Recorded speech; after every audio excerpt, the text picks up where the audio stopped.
বিরতির পর আবার স্বাগতম। আমি যা সত্যি হ্যালোউইন পার্টি করেছি। হ্যালোউইন পার্টি তো এমনি বলছে, কারণ ঘুষ্ট ভূত সেটা তো খ্রিস্টানরা হ্যালোউইন পার্টি তো করে, তো তাই বললাম।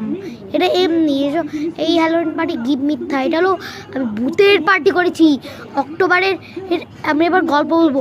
অক্টোবরের 31 তারিখে সেই ভূত, অক্টোবরের 1 তারিখে ভূত আসে। অক্টোবরের সবটাতে ভূত আছে। দোয়া না পড়লে সব ভূত আসে, সবাইকেই দোয়া পড়তে হবে। ঘুমানোর সময় ভূত আসে। খ্রিস্টান আর হিন্দুদেরকে বৌদ্ধদেরকে সাবধানে ঘুমাতে হয়, আর মুসলমানরা বেঁচে যায়। মনের